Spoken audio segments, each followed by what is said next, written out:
Welcome to the Real Life Buyer podcast. In this podcast, you will hear interviews with business owners, entrepreneurs, thought leaders, authors, and technical specialists in their field. These professionals will hasten your development, accelerate your career, and broaden your business know-how. Now, introducing your host, Dave Barr, interviewing with a purchasing twist. Hello, and welcome to the Real Life Buyer.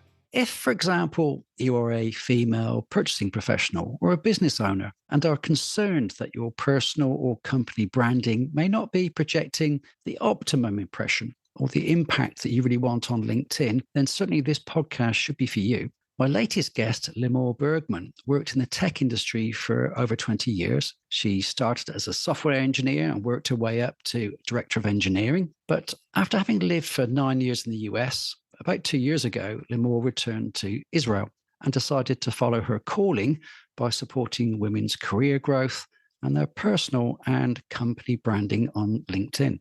Today, Limor and I are going to explore her experiences and reveal tips, techniques, and actions women may apply to achieve the career and success of their dreams.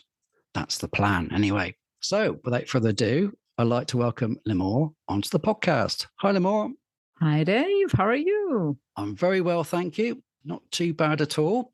So, where do we start? And it's for you to really explain to my listeners today a little bit about your history. Obviously, 20 years in tech, certainly software. I just want to explain people that people think of engineering sometimes as mechanical engineering, but in this case, it's obviously software. And of course, in that time, you'll have been witness to considerable change. Perhaps you could guide us through your career path and share some of the greatest changes, perhaps challenges and developments that have affected your career throughout this period. Yeah, I think first of all, change is the only constant. We should all embrace it. I've made many changes in my life. I think I would share that. I started my career during my last year in college and worked ever since up until 3 years ago in the corporate world in large and small companies. I started as a software engineer and grew to a director of engineering.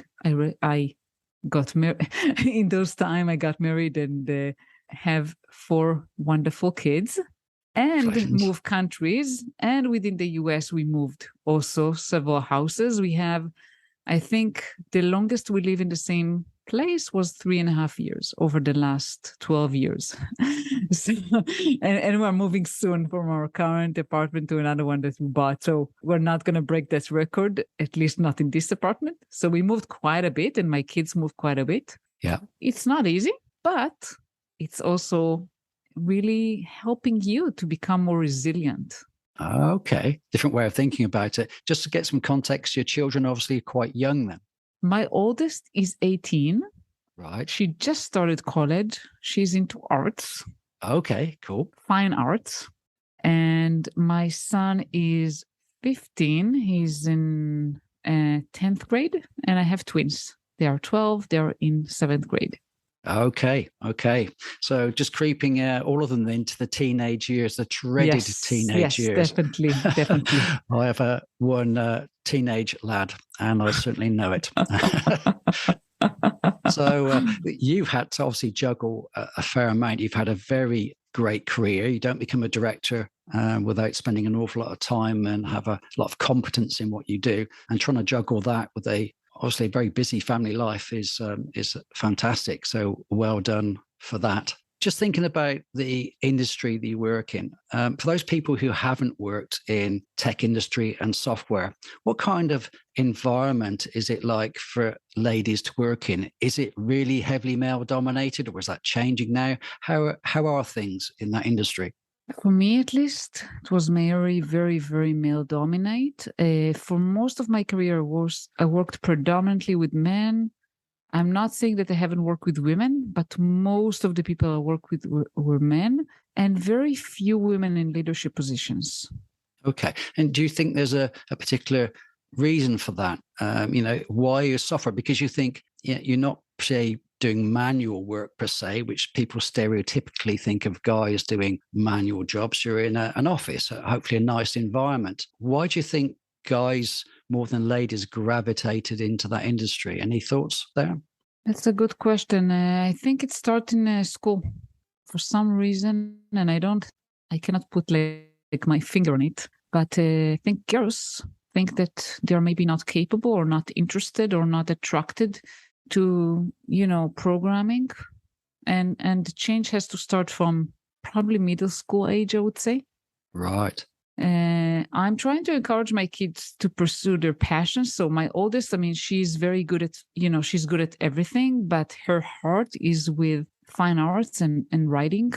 So that's what I encourage her to do. And my son actually now started studying software development at school. So it happens for me too, right?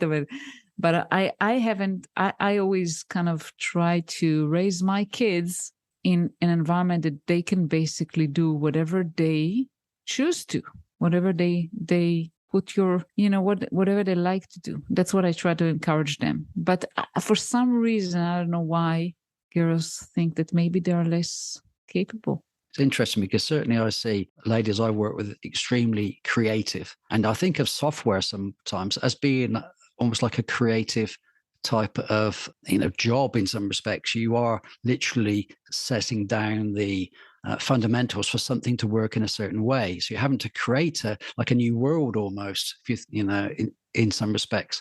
And certainly I'd found ladies, girls when I was at college to be equally as bright, if not brighter than guys. To be funny, but women were very good in the colleges that I went to, very academic, and quite often I would aspire to be as good as they were. So that was it was fantastic, and I've enjoyed working with women ever since.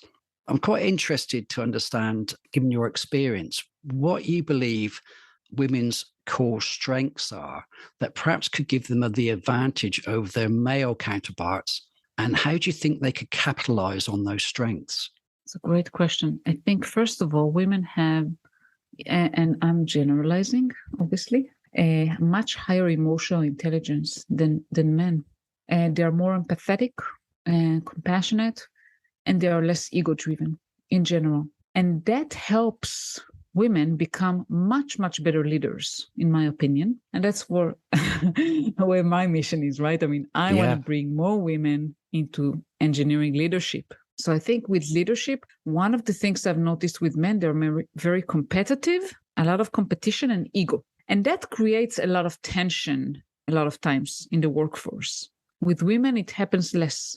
Women are less, not saying that they're not driven, they're not motivated, that they don't want to get to the top. They do, but they do that in a more collaborative way. It is less, it's either me or you. Let's both of us get to the top. Let's work together and collaborate. Okay, so more of a team type of approach to things, because there are some people I've come across, and people who are thinking of women who want to get to the top can be as if not more ruthless than some guys, because I've been told by some that they feel they need to just be that little bit tougher just to get past some of the behavior, should we say, that of men that they work with. Did you ever come across that you had to be a little bit tougher or more resilient in some respects than the guys who work with you? I think I had to be assertive, determined, and have a thick skin, I would say, develop a thick skin. And I think that's one of my strengths. I don't take things too personally, which is a strength, because otherwise it affects you. Yeah. And but I don't change myself. Another strength I have, I don't react. So I believe in myself the way I am and the way I operate. Some circumstances forced me to be frustrated, to be, maybe angry. I'm not saying that I'm perfect, but in general, I try not to bring myself to be something that I'm not because of the environment. And I don't think women should. In general, I believe that every person should bring their best self and not try to be something they're not. And when I coach also people, I always encourage them, develop your own leadership style.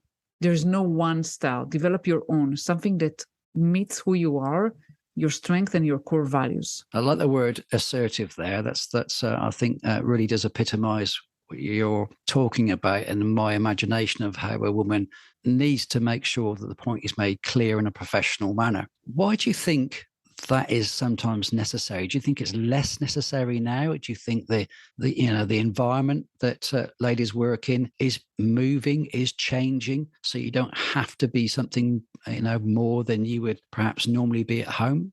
I don't know. To be honest, if it's changing, it depends also on the organization. I think that there's more organizations want to have more diversity and more inclusive. So in general, I think that there is a good intention in many companies. I don't know how much the intentions are actually translated into behaviors.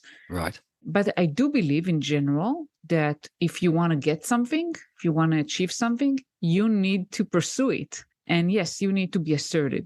Yeah. And you cannot expect things to be handed to you. And that's not just for women. It's just, I think that men, at least from my experience and what I've seen, in general, know more to ask for what they think they should get and push more than women. Women are shying away from asking if it's compensation or promotion or anything else. And they just want to do a very good job that someone will notice. Is there certain things that you would suggest, good exercises or techniques that you think that people, it could be anybody, guys as well, but, if ladies don't feel as confident, perhaps that's the word, or feel they can be assertive or they're not used to being assertive, how can they kind of change the way they behave in front of others when it's something they're not used to doing on a regular basis? Do it on a regular basis. And I know it's hard, but everything that, if you want to grow, first of all, I believe every person is unique. Everyone have their own personality.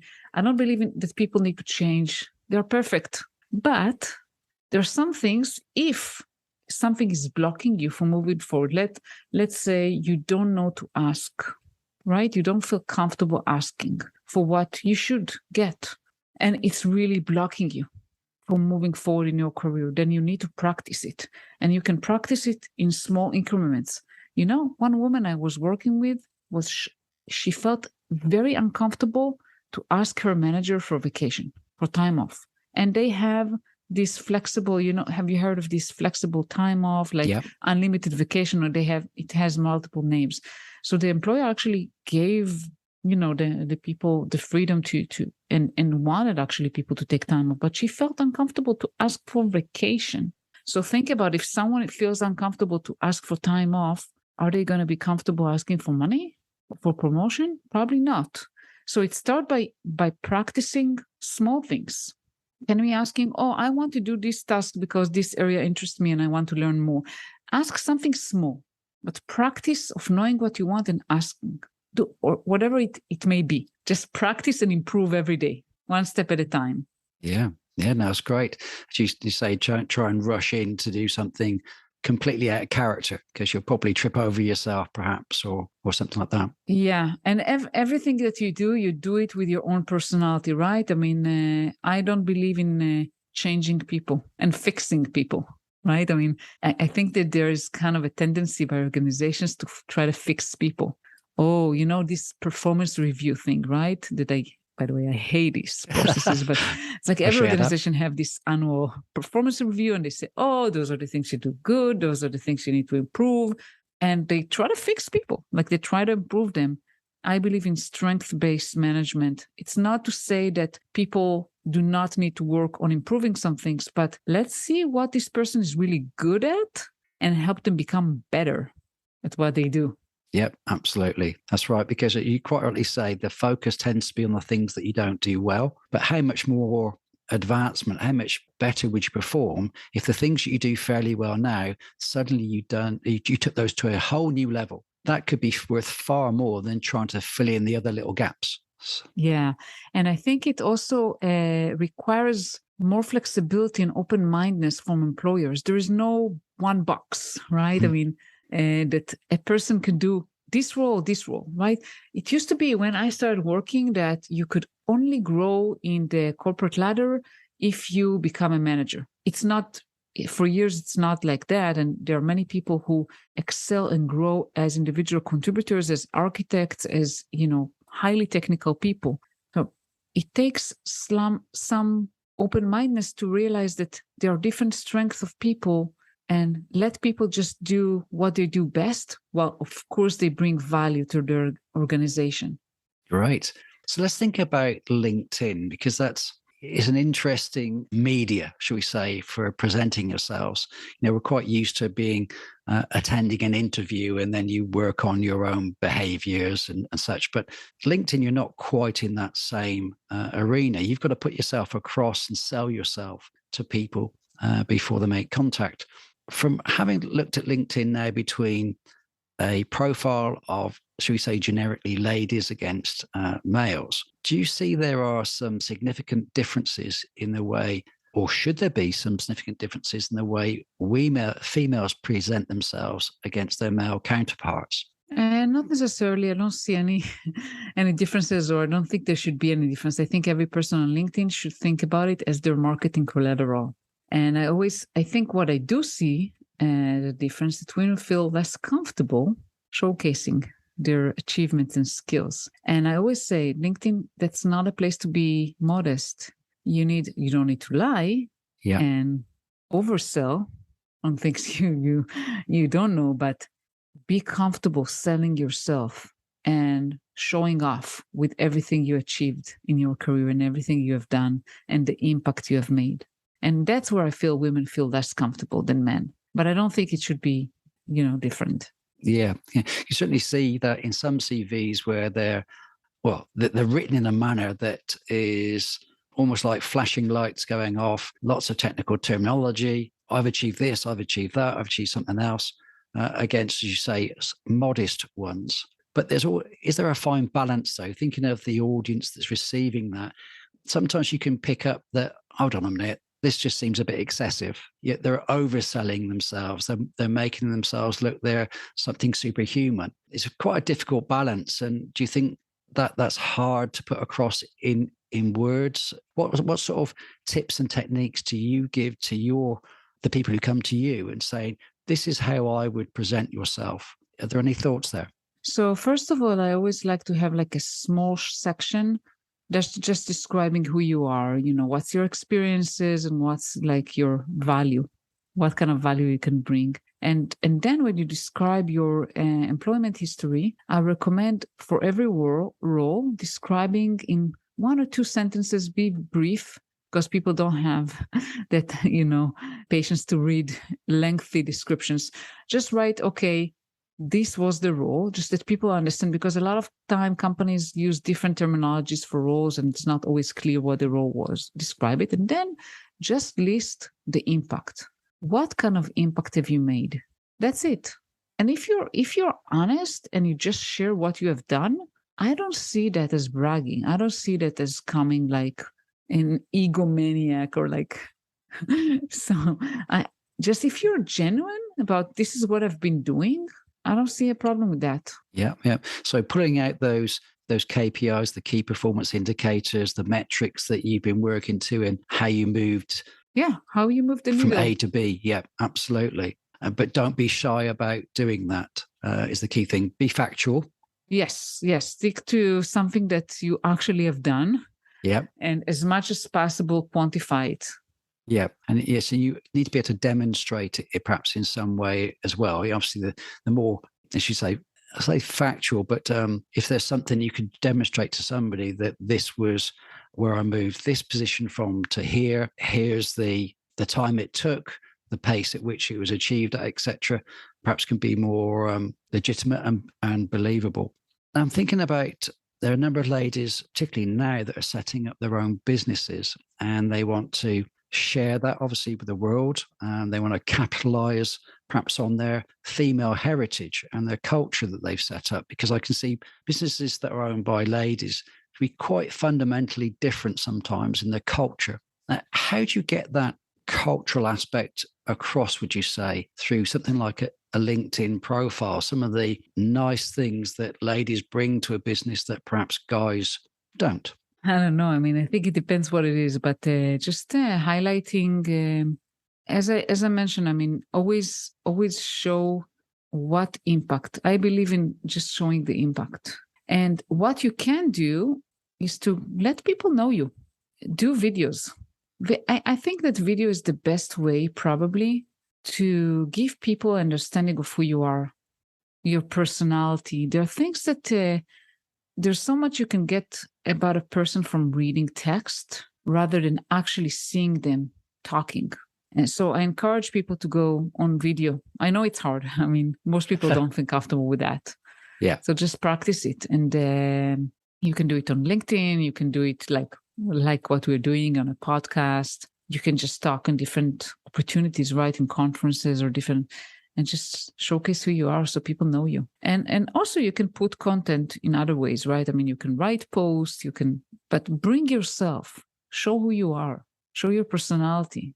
Have you got any examples you can share of perhaps people that you've coached and where they perhaps were in a, not the right place, should we say, and what you encouraged them to do to bring them into that level of confidence that they could happily make videos that really showed and showcased themselves? What kind of things have you done with people? So I don't know. I don't have specific examples about putting people in videos, but what I usually do is try to really dive with the person I'm working with about, okay, what is actually their value to the world? What are the one thing that they do so well?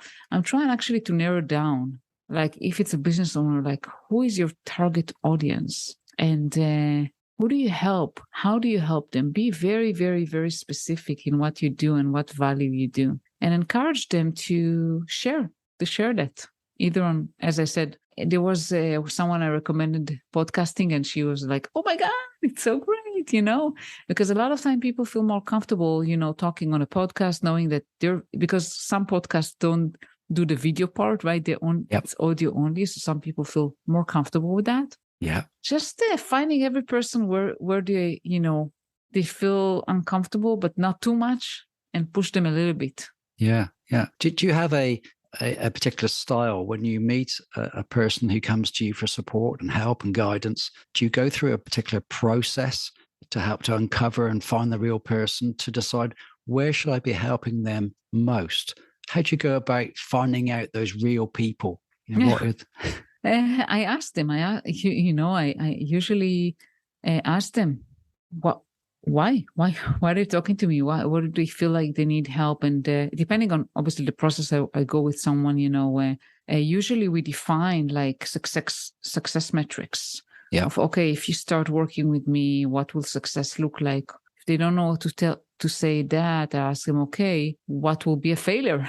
And once we define the success, then we start working and identifying, the different things. Mm-hmm. Like a person I just finished the coaching process with, she wanted to have like a roadmap for her organization, vision. And she completed that. She did all the work.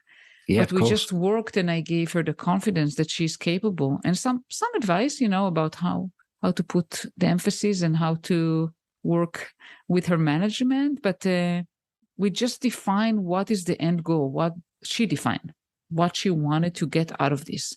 Because if people approach me, they have a reason. They want to achieve something. Yeah.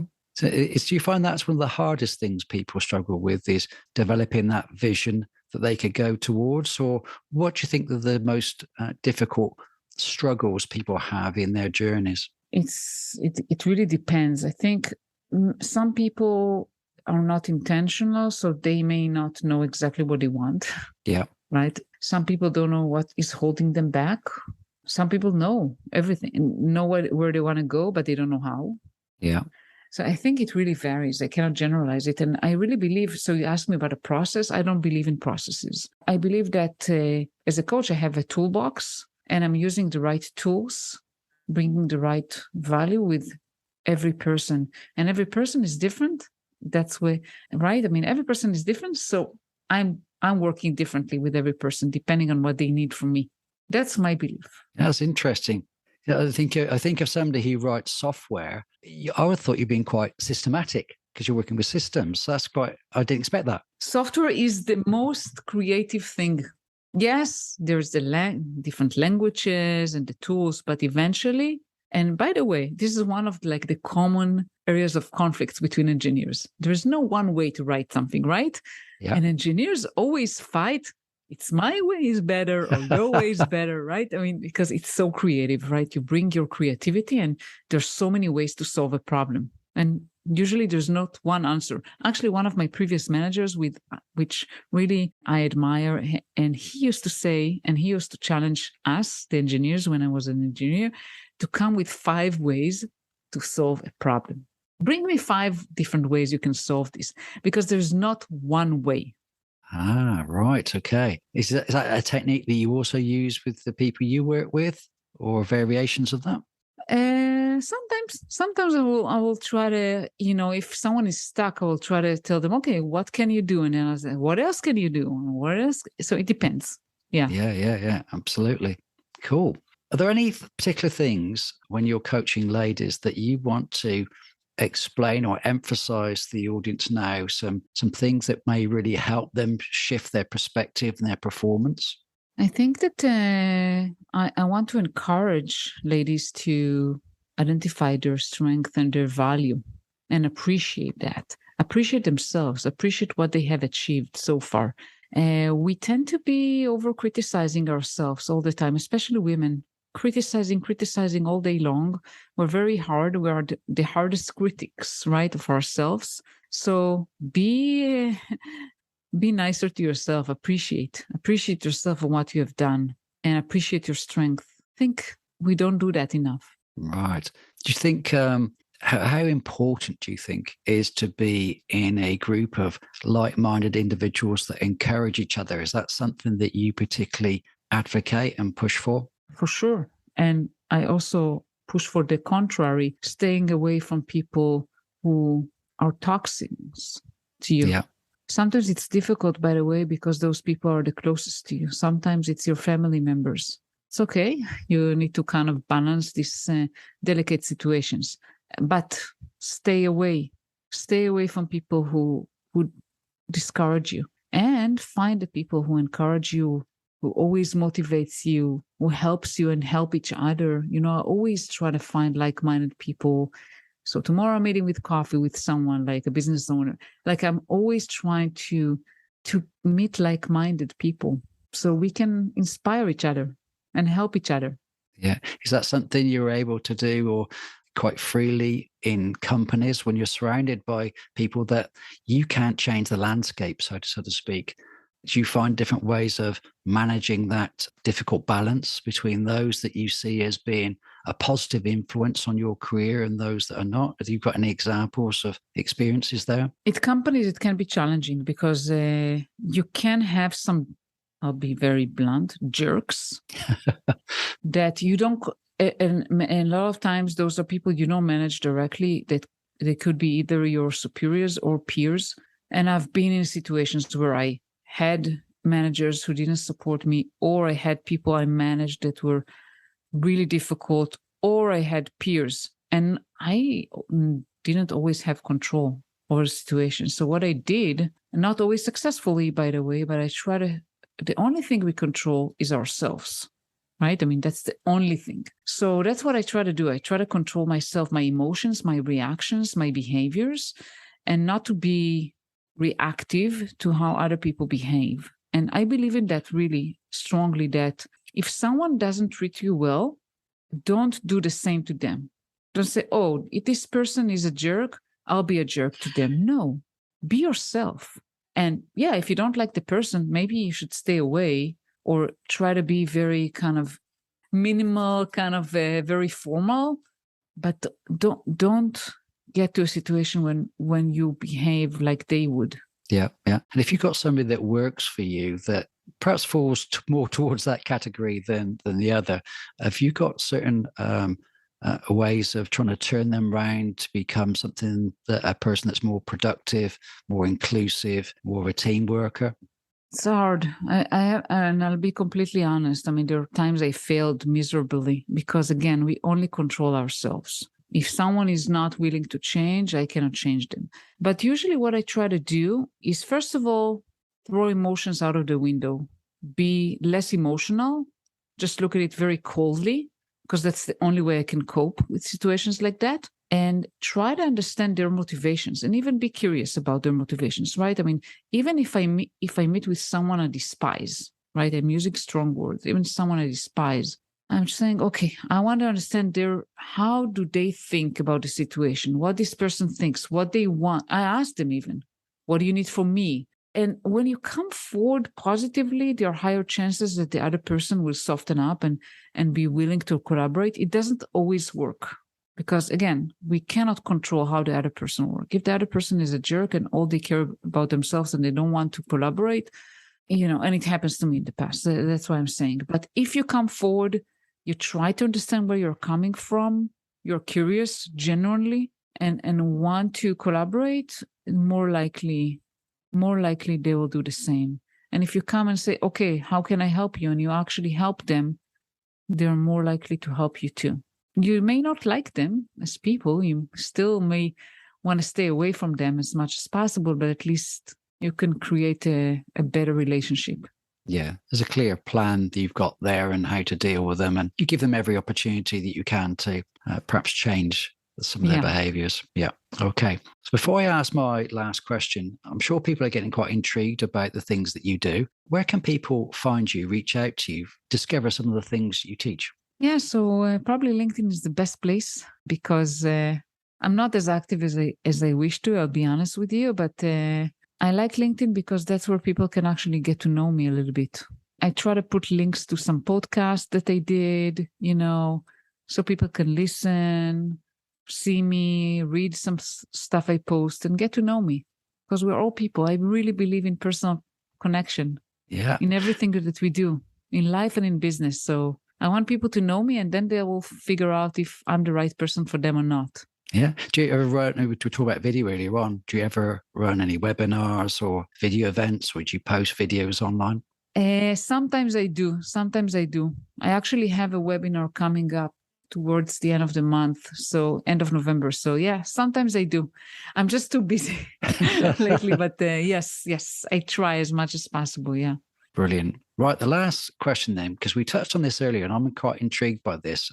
I've got some concerns the way young people are being taught. And I certainly see that young people are being taught the same way, generation after generation after generation in some respects. I'm keen to understand what you think must change or improve to support, educate, prepare young women before they emerge from the education system and embark on their career in employment and business. What sort of things do you think should shift?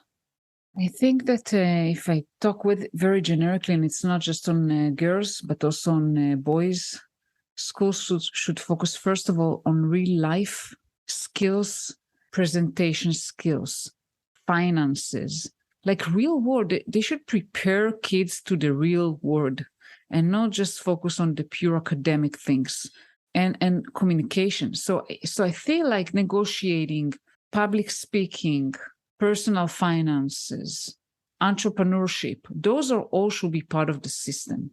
Yeah, exactly. I totally agree with those things. Those are the skills you need in the real world, in business, working with other people. When you're collaborating, you're negotiating. We all negotiate every day, sometimes without realizing it, with others or for goods and services. So I think you're absolutely right. Learning algebra is fantastic if you're going to be doing a certain career that needs that. But you still got to function in our society. So, understanding politics, perhaps. We were talking about politics before we came on earlier on. And working with different personalities and different behaviors and what those things mean. Absolutely. I think you've hit the nail on the head there. Real world stuff as opposed to academia. Yeah, I forgot most of the things I learned, even in university, to be honest with you. My daughter just finished high school and my son is now in high school. And I told him, listen, I don't think I can help you with math anymore, or soon enough, I cannot help you because I forgot everything I learned. Yeah. Because it's not something I use on a daily basis. Yeah. I certainly empathize with that because obviously when my lad used to come home from school, I used to help him with his maths, but then they started teaching a different way of doing things. And I knew the old way and I could show him the old way and I get to the right numbers, but they had a completely different way, different system of doing things. And I struggled with that because I didn't know how they taught anymore. Ah, okay. But there we go. He did okay. That's the main thing. Brilliant. Well, it's been really interesting, fascinating discussion with you today. Thanks very much for joining me. And what can I say, but have a lovely afternoon, evening. I'm not sure what time it is in Israel at the moment. It's 8:46 p.m. So it definitely... All right. So it's close to bedtime then. I don't go to sleep very early, but probably I should, but I don't.